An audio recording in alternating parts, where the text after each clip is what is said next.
আমি অবৈশিল। আমি ত্রিপুরা থেকে বলছি। আমি একজন অ্যাস্ট্রোলজার ও সিভিল ইঞ্জিনিয়ার ও একজন বাস্তু কনসালটেন্ট। ও আপনারা দেখছেন আমার ইউটিউব চ্যানেল অ্যাস্ট্রোপামিস্ট্রি উইথ অভয়। আজকের মূল বিষয়বস্তু হচ্ছে বৃহস্পতি গ্রহের কারকতা বা বৈশিষ্ট্য। বৃহস্পতি শুভ থাকলে কি হয় ও অশুভ থাকলে কি হয় তা আমরা জানবো আজ। চলুন জেনে নিই আমরা সব। প্রধানত বৃহস্পতি হচ্ছে দেবগুরু বৃহস্পতি। বৃহস্পতি হচ্ছে আমাদের কালপুরুষের মধ্যে তৃতীয় নবম ভাবের অধিপতি ও দ্বাদশ ভাবের অধিপতি গ্রহ। বৃহস্পতিকে আমরা নৈসর্গিক ভাবে শুভ গ্রহ আমরা বলতে পারি।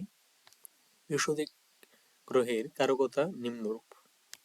বৃহস্পতি হলো বিদ্যার কারক গ্রহ, ধন কারক গ্রহ, সন্তান, আধ্যাত্মিকতা, ন্যায়পরণতা, দার্শনিকতা ও গবেষণার কারক গ্রহ, ধর্মীয় চিন্তা, সামাজিক কল্যাণ, সংস্কার, নেতৃত্ব দেওয়া, কোনো লিডারশিপ, কোনো একটা জায়গায় গিয়ে লিডারশিপ করার ক্ষমতা দেওয়া, সৎ চরিত্রবান ব্যক্তি হওয়া বৃহস্পতি যদি ভালো হয়, ক্ষমাশীলতা, আইন শাস্ত্রে খুব ভালো জ্ঞানের অধিকারী, অর্থশাস্ত্রেও খুব ভালো জ্ঞানের অধিকারী থাকে ওই ব্যক্তিরা, যাদের বৃহস্পতি ভালো হয়।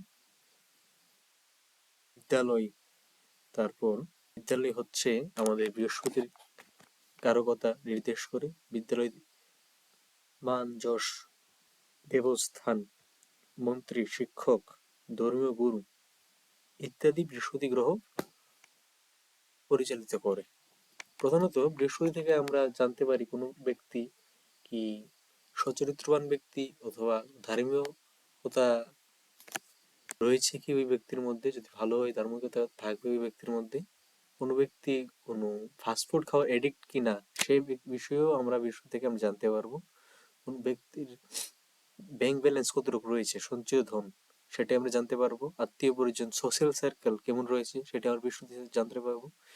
বৃহস্পতি থেকে আমরা জানতে পারবো ব্যক্তির শিক্ষা কতটুকু হয়েছে, ব্যক্তির জ্ঞান কতটুকু রয়েছে সেটা আমরা জানতে পারবো। বৃহস্পতি যদি খারাপ হয় তাহলে এই সমস্ত জিনিসগুলির বিপরীত ঘটবে। বৃহস্পতি হচ্ছে আমাদের লিভারের কারক গ্রহ। বৃহস্পতি যদি খারাপ হয় আমাদের লিভারের সমস্যা হতে পারে। বৃহস্পতি যদি খারাপ হয় আমাদের গুরুস্থানীয় কোনো ব্যক্তির সঙ্গে মতানৈক্য হতে পারে। এগুলি আমি বললাম বৃহস্পতির শুভ কারকতা।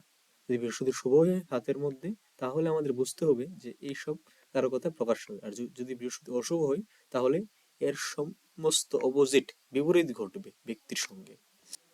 আমরা কিভাবে বুঝবো যে বৃহস্পতি ভালো, শুভ না অশুভ, সেটি আমরা আগের ভিডিওর মধ্যে আমরা বলে দিয়েছি যে কিভাবে আমরা বুঝতে পারবো। যারা যারা আগের ভিডিও দেখেননি তারা অনুগ্রহ করে আগের ভিডিওটি একটু দেখে নেবেন। আজকের জন্য অতটুকুই রইল। পরবর্তী গ্রহগুলোর বৈশিষ্ট্য আগামী ভিডিওর মধ্যে বলা হবে। তার জন্য নজর রাখুন আমাদের ইউটিউব চ্যানেলের মধ্যে অ্যাস্ট্রোপামিস্ট্রি উইথ অভয়। আপনাদের সকলকে ধন্যবাদ।